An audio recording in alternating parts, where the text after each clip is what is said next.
Assalamualaikum teman-teman. Seperti biasa sebelum mulai Mimin mendoakan semoga teman-teman semua selalu dalam keadaan sehat walafiat. Oke, kali ini kita akan melanjutkan Martial Master versi novel bagian 542. Bagi yang baru bergabung, selamat bergabung. Dan bagi yang belum subscribe dulu lah agar Mimin tambah semangat lagi nih bikin videonya. Oke, kalau sudah kita langsung masuk ke isi ceritanya.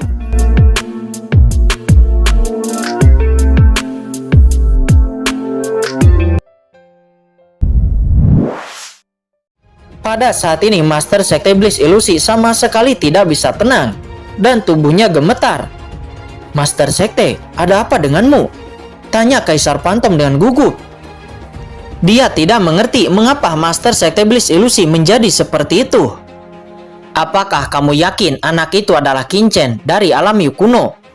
kata Master Sekte Iblis Ilusi. Suaranya penuh ketegangan dan kegembiraan serta sedikit kecemasan. Kekuatan mengerikan seketika menekan Kaisar Phantom, membuat Kaisar Phantom terengah-engah. Untungnya Master Sekte Iblis Ilusi kembali sadar, dan dia kemudian berkata, "Bicaralah dengan hati-hati, jangan membuat kesalahan." Kaisar Phantom meneteskan keringat dari dahinya dan kemudian dia berkata dengan sangat hati-hati, "Ada 70% dari bawahan." Tidak, 80%, bawahan yakin. 80%.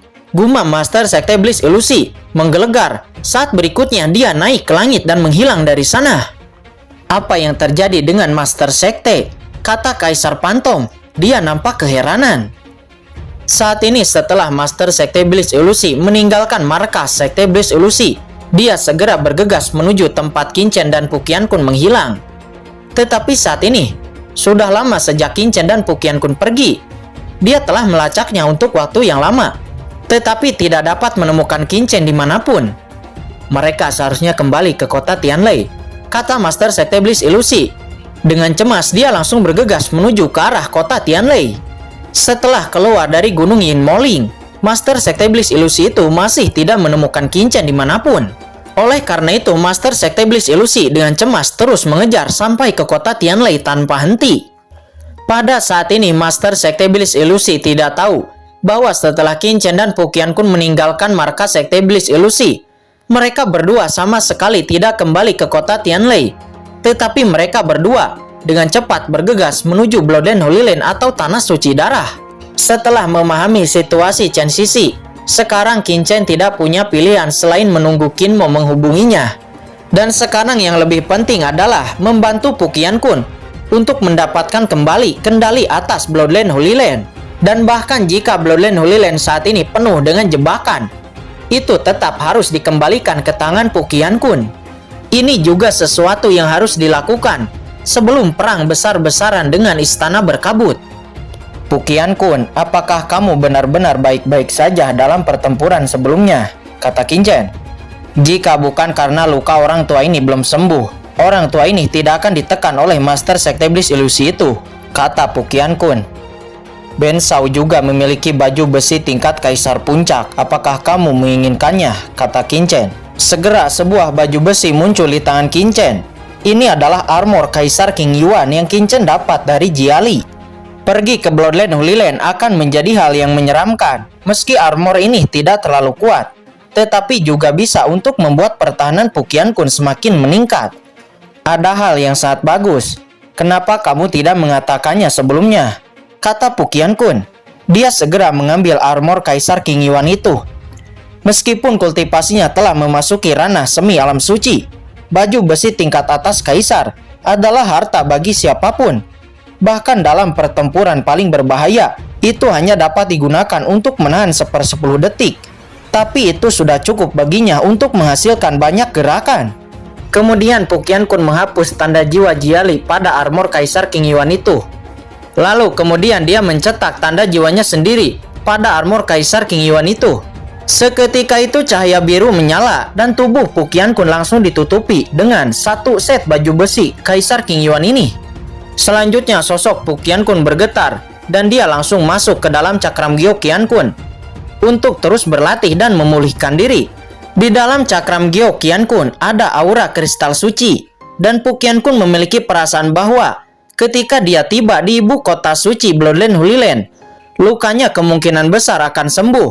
Pada saat itu, tidak peduli jebakan apa yang dipasang Sang Guan Sinner, dia tidak akan takut. Selain Pu Qiankun, Lao Yuan juga dengan cepat pulih di dalam cakram Gyo Qiankun. Lao Yuan, bagaimana? Tanya Qin Chen.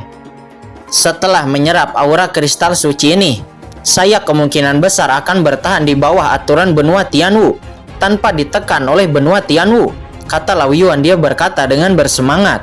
Tubuhnya yang terluka parah akibat pertempuran dengan Lord of the Abyss telah memulihkan sekitar 80% dan aura yang lebih dalam terus meresap.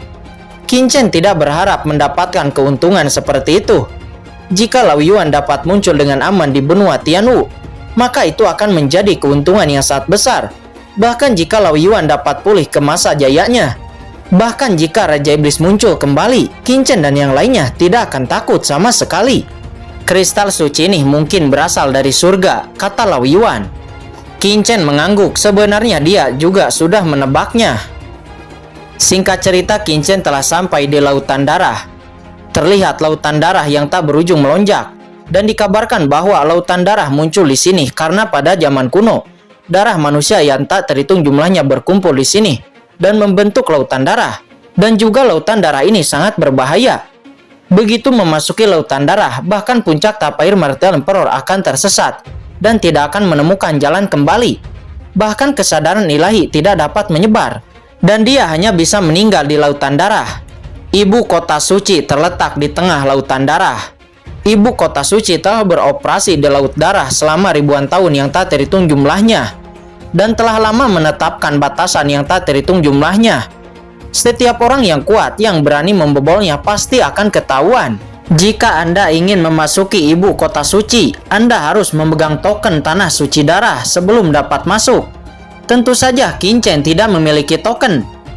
Namun pembatasan ibu kota suci ini sangat sulit bagi orang lain. Akan tetapi bagi Qin Chen dan Pu Qiankun, bukan tidak mungkin untuk menerobosnya. Segera setelah Qin Chen memasuki Lautan Darah, aura menakutkan muncul dari cakram Gyo Qiankun. Sesaat berikutnya sosok Pu Qiankun melintas dan muncul di samping Qin Chen. Selamat saudaraku, karena telah pulih dari cedera, kata Qin Chen seraya tersenyum dan melengkungkan tangannya. Dia merasakan napas yang sangat menakutkan dari tubuh Pu Qiankun dan langsung mengerti bahwa luka Pu Qiankun telah pulih sepenuhnya. Hahaha, Pu Qiankun sembuh dari luka-lukanya dan dia menjadi lebih bahagia. Dia tidak bisa menahan tawa. Setelah melihat pemandangan di sekitarnya, matanya tiba-tiba memadat. Oh, apakah Anda sedang berada di Lautan Darah? Dia ditangkap oleh istana berkabut lebih dari 200 tahun yang lalu. Selama 200 tahun ini dia belum pernah melihat Laut Darah lagi. Saya akhirnya kembali. Lelaki tua ini ingin melihat seperti apa tempat perlindungan saat ini, kata Pu Qiankun, matanya memadat, dan dia membawa Qin Chen ke kedalaman Laut Darah. Setelah maju beberapa saat, Qin Chen menemukan sebuah larangan pembatasan. Qin Chen memeriksa larangan ini, dan Qin Chen menemukan bahwa ini semacam larangan kuno yang telah melampaui kategori tingkat kaisar tetapi belum mencapai tingkat suci dan termasuk tingkat semi suci. Tapi ini malah membangkitkan keingintahuan Qin Chen. Dia mulai tenggelam kepada larangan ini dan mulai memecahkannya perlahan.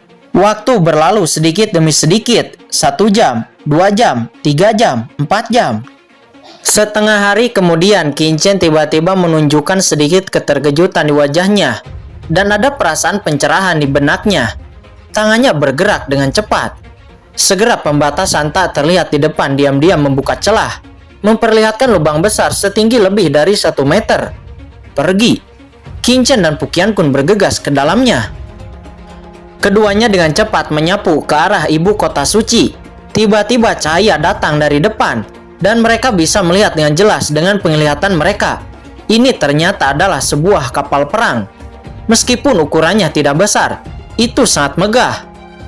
Kapal perang diangkut di dalam gampan, dan kebetulan bertemu dengan Qin Chen dan Pu Qiankun, sehingga mereka berdua tidak punya waktu untuk bereaksi.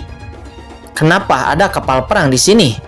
Mungkinkah itu milik pasukan yang sedang menuju ke ibu kota suci? Qin Chen sangat penasaran. Kuncinya adalah bahwa Kapal perang ini sangat aneh, memiliki bentuk khusus, dan memancarkan aura monster. Ini adalah klan binatang darah, kata Qingchen. Dia terkejut menilai dari ki iblis yang berasal dari kapal perang ini. Kapal perang ini jelas dimiliki oleh monster darah. Tetapi monster darah dan manusia tidak pernah berurusan satu sama lain. Lalu bagaimana mungkin ada kapal perang aneh dari monster darah di lautan darah ini? Siapa yang di depan, cepat menyingkir, kata seseorang dari kapal perang. Di saat melihat Qingchen dan Pu Qianqun menghalangi kapal perang mereka. Namun Qingchen dan Pu Qianqun jelas tidak ingin menyingkir.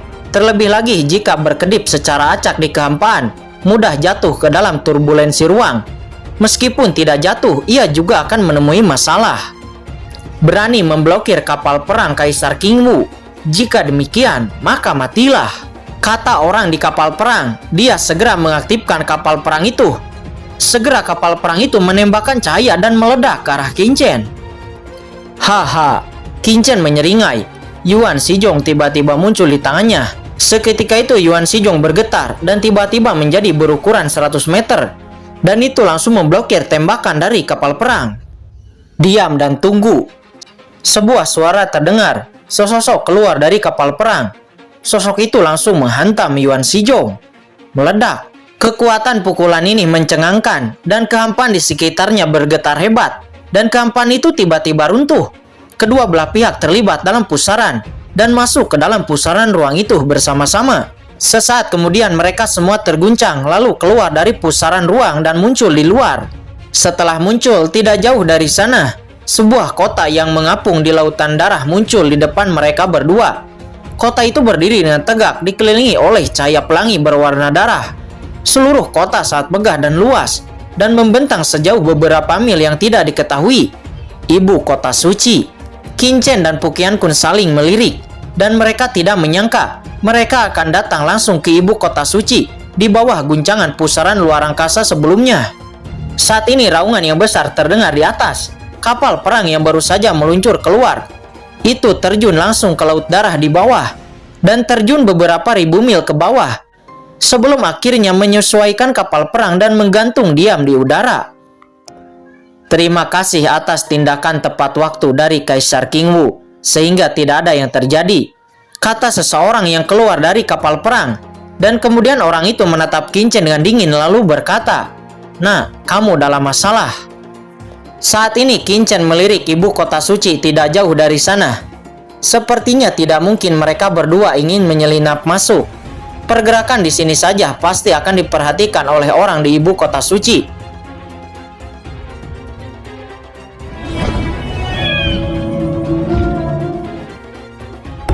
Oke guys, sudah dulu ya. Jangan lupa subrek biar lanjut terus ceritanya.